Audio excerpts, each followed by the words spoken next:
This is some important disclaimer on part of Moneyverse team. Please read it carefully before starting the video. So let's. Hello नमस्कार दोस्तों, welcome to moneybuzindia.com, welcome to our YouTube channel. चलिए शुरुआत करते हैं आज की video की। पिछले कुछ हफ्तों से हमने देखा कि मार्केट में बहुत ही नेगेटिव माहौल बना हुआ था और लगातार मार्केट नीचे की तरफ ड्रैग हो रहे थे या कंसोलिडेट हो रहे थे, एक रेंज में चल रहे थे और मार्केट में कुछ भी पॉजिटिव नहीं हो रहा था। लेकिन लास्ट वीक मार्केट के लिए काफ़ी अच्छा रहा है और मार्केट ने एक लेवल से बाउंस बैक करा है। यहाँ पे यदि आप देखें बैंक निफ्टी, तो बैंक निफ्टी ने भी 39,300 से लेकर के 40,600 के आसपास अपने हाई के आसपास में वीकली की क्लोजिंग दी है। यदि डेली का चार्ट देखेंगे आप, तो डेली के चार्ट में भी आप देख पाएंगे कि किस तरीके की बुलिश कैंडल्स यहाँ पे फॉर्म होती हुई दिखी हैं। 1 आवर का चार्ट है, तो आप देखेंगे कि लास्ट थर्सडे को भी हमने मूवमेंट ऊपर की तरफ देखी, वेडनेसडे को, और फिर फ्राइडे को भी हमने मूवमेंट ऊपर की तरफ कंटिन्यू बाजार को मूव होते हुए हमने देखा। यदि हम निफ्टी की बात करें तो निफ्टी में भी यही सेम मूवमेंट हमें देखने के लिए मिली है और निफ्टी ने भी पॉजिटिव क्लोजिंग यहाँ पे दी है। तो निफ्टी की यदि आप देखेंगे कंटिन्यूसली ऊपर की तरफ में शिफ्ट हुआ है निफ्टी, और एक बड़ा ब्रेकआउट यहाँ पे जो 17,200 के आसपास ड्यू था काफ़ी दिनों से, वो निफ्टी ने फ्राइडे के सेशन में लिया है। अब निफ्टी के लिए यदि रेजिस्टेंस की बात करें तो 17,500, 600 ये सभी जोन रेजिस्टेंस का काम करेंगे, 700, और फिर निफ्टी इसके बाद में एक हमें नई ऊंचाइयों को छूता हुआ दिखेगा। अभी फ़िलहाल की बात करें तो थोड़ा सा यहाँ पे पॉजिटिव बायस बन रहा है, लेकिन ऊपर से यदि ट्रेंड लाइन से हम देखें तो कंटिन्यूसली हम जहाँ से प्रेशर फील करते आए हैं उस जोन को हम मार्क कर लेते हैं। तो देखिए ट्रेंड लाइन हम उठाएंगे और इन सभी पॉइंट्स को मिलाने की कोशिश करेंगे। तो यहाँ पे हम देखते हैं कि किस लेवल के आसपास यहाँ पे एक प्रेशर फील हो सकता है हमें, जैसे कि पहले भी इस ट्रेंड लाइन के आसपास ही हम गिरते आए हैं। तो वो लेवल बनता है 17,550-600 का। तो इस जोन को निकालना मार्केट के लिए काफ़ी इंपॉर्टेंट होगा।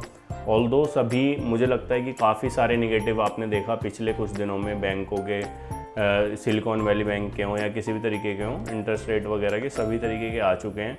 तो मार्केट में काफ़ी चीज़ें फैक्टर हैं और अभी देखते हैं कि आने वाले वीक में किस तरह से मार्केट रिएक्ट करता है। तो मुझे क्या लग रहा है कि यहाँ पे कहीं कंसोलिडेट होने के बाद में एक ब्रेकआउट ड्यू है मार्केट में जो आना चाहिए, और ब्रेकआउट के बाद में हम दोबारा से नए हाइज की तरफ चल पड़ेंगे।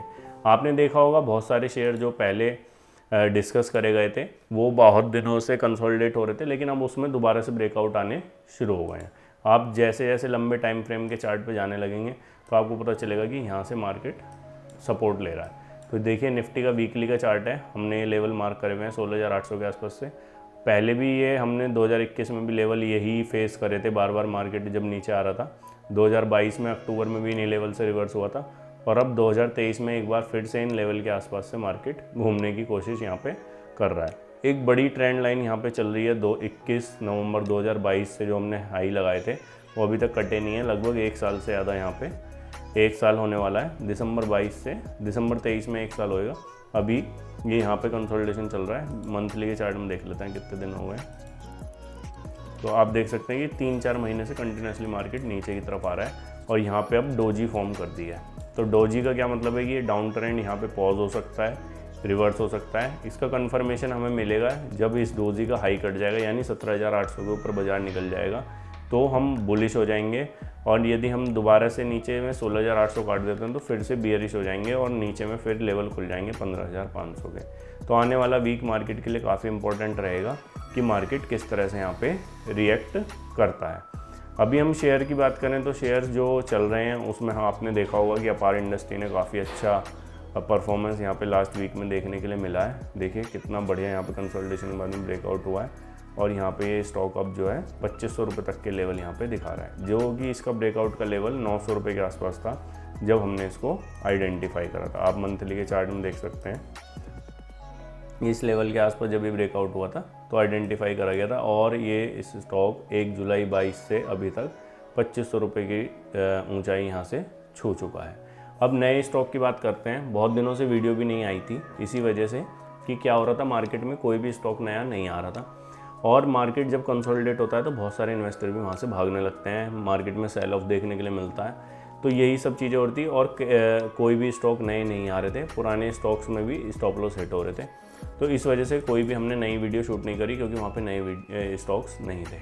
अब हम बात करते हैं कुछ स्टॉक्स की जो मंथली के चार्ट पे ब्रेकआउट दे रहे हैं और बहुत लंबे टाइम के बाद में ये ब्रेकआउट आ रहे हैं। तो अब यदि मार्केट यहाँ से पॉजिटिव होता है तो और ये ब्रेकआउट यहाँ से सक्सेसफुल होते हुए दिख रहे हैं तो ये स्टॉक काफ़ी अच्छे से आगे परफॉर्म कर पाएंगे। तो सबसे पहला स्टॉक है SDBL, Som distillery and beverages limited. आप देख सकते हैं मंथली का चार्ट है, ये चार्ट 2014 से अंडर फॉर्मेशन है। स्टॉक 145 के लेवल से नीचे 27-28 रुपये तक के लेवल लगाया है और फिर ये यहाँ पे एक हाई पीछे दिसंबर 22 में इसने फेस करे और दोबारा से वहाँ से डाउनफॉल शुरू हुआ। 122-23 150 रुपये से स्टॉक 108 तक आया, लेकिन ये यहाँ पे रुक नहीं पाया। और अब हम देखें यदि वीकली में तो 2 वीक में ज़बरदस्त परफॉर्मेंस यहाँ पे देखने के लिए मिली है और लास्ट वीक तो शानदार यहाँ पे ब्रेकआउट हमें आते हुए दिख रहा है।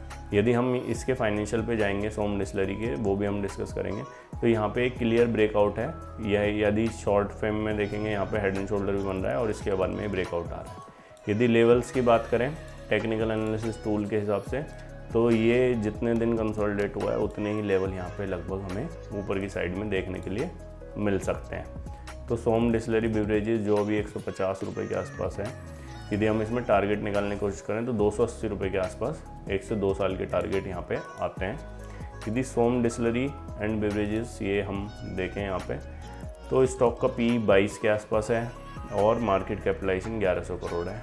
PNL में चलते हैं तो PNL में आप देखेंगे कि जो कंपनी 250, 300, 350, 400 करोड़ रुपये कर रही थी अब वो 695 करोड़ रुपये के आसपास का रिवेन्यू कोट कर रही है। ऑपरेटिंग प्रॉफिट 80 करोड़ रुपये है, इंटरेस्ट का बर्डन 15 करोड़ रुपये है और नेट प्रॉफिट भी आप यदि देखेंगे तो यहाँ पे 51 करोड़ रुपये के आसपास हैं, जो कि पीछे लॉस चल रहे थे। बोरोइंग की बात करें तो बोरोइंग 176 करोड़ रुपये कंपनी पे, पहले ये 222 तक यहाँ पे 2020 में जा चुकी है। यदि हम प्रमोटर शेयर होल्डिंग देखें तो ये भी 24% से 32% के आसपास पिछले 2 साल में 3 साल में आ चुकी है। जो शेयर होल्डिंग चेंज हुई है वो FII में हुई है और म्यूचुअल फंड में। म्यूचुअल फंड में 2% थी पहले, अब 0 हो गई है। म्यूचुअल फंड ने अपने शेयर बेच दिए हैं। EQ इंडिया फंड था ये कोई जिसने यहाँ पे होल्डिंग अपनी बेची है। पब्लिक के पास में देखें तो 65% के आसपास स्टेक है। यदि आप बिजनेस के बारे में समझना चाहें तो आप सोम डिस्टिलरी यहाँ पे सर्च कर सकते हैं। ये अल्कोहल बेवरेजेस कंपनी है। देखिए आप फर्दर एनालिसिस के लिए इसकी वेबसाइट पर जा सकते हैं और यहाँ से पढ़ सकते हैं कि कंपनी क्या काम करती है। इस तरीके का एक और स्टॉक जो आइडेंटिफाई हुआ है वो है भारत वायर रोप्स। यहाँ पे भी एक बड़ा ब्रेकआउट देखने के लिए मिल रहा है। देखिए बिग वॉल्यूम के साथ में मंथली की कैंडल यहाँ पे क्लोज होते हुए हमें मंथली की कैंडल बनते हुए दिख रही है और इन 2 वीक्स में ही यहाँ पे ज़्यादा बड़ी मूवमेंट हमें देखने के लिए मिली है। तो यानी मार्च की मूवमेंट हम देखें तो मार्च में काफ़ी अच्छा मूवमेंट यहाँ पे देखने के लिए मिला है। विद वॉल्यूम ये स्टॉक ऊपर की तरफ शिफ्ट हो रहा है। तो भारत वायर रोप्स का यदि आप बिजनेस देखेंगे तो भारत वायर रोप भी 1000 करोड़ के आसपास की कंपनी है। स्टॉक का PE 18 के आसपास है। यदि देखेंगे यहाँ पे सेल्स कंटिन्यूसली ग्रो हो रही है। 2017 फिर 19, 20 आप देख सकते हैं अब 561 करोड़ रुपए के आसपास सेल हो गई है। 100 करोड़ रुपए के आसपास ऑपरेटिंग प्रॉफिट है। प्रॉफिट बिफोर टैक्स 70 करोड़ है।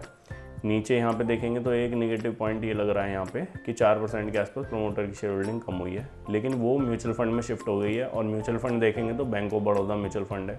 बैंक ऑफ बड़ौदा का कोई म्यूचुअल फंड है जो इसको होल्ड कर रहा है और 4% होल्डिंग वहाँ पे खरीदी गई है। पब्लिक के पास में 57% के आसपास है, FII के पास में 1% है और बाकी प्रमोटर के आसपास है। तो भारत वायर रोप्स के बारे में भी आप पढ़ सकते हैं ऑनलाइन। भारत वायर रोप ये कंपनी क्या करती है, 2 प्लांट हैं इनके, जैसा कि मैं देख पा रहा था वेबसाइट पे, और उन 2 प्लांट से ये कंपनी काफ़ी अच्छा रिवेन्यू जनरेट कर रही है। इस तरीके की प्रोडक्ट ये कंपनी बना रही है। आप देखेंगे रिवेन्यू की स्थिति क्वार्टर ऑन क्वार्टर बेसिस पे 150 करोड़ के आसपास की सेल है इनकी, 37 करोड़ के आसपास का प्रॉफिट है। नेट प्रॉफिट की बात करें तो हम profit before tax net profit की बात करें तो वो भी 20 करोड़ के आसपास है। तो 150 करोड़ की सेल पे लगभग 20 करोड़ रुपए के आसपास कंपनी बना पा रही है। बोरोइंग की बात करें तो 250 करोड़ के आसपास के लोन है, जो कि पहले 680 करोड़ रुपए तक यहाँ पे पहुँच गए थे। कैश फ्लो आप देख सकते हैं। बाकी फर्दर एनालिसिस आप इन सभी चार्ट्स का कर सकते हैं।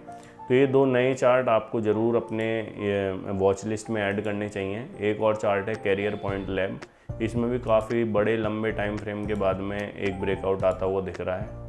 आप यदि मंथली का चार्ट यहाँ पे लगाएंगे तो यहाँ पे आप देख पाएंगे कि कितने लंबे टाइम फ्रेम के बाद में ये ब्रेकआउट यहाँ पे आ रहा है। कैरियर पॉइंट लैब के लिए फर्दर एनालिसिस आप कर सकते हैं। ये एजुकेशन सेक्टर से जुड़ी हुई कंपनी है कैरियर पॉइंट लैब।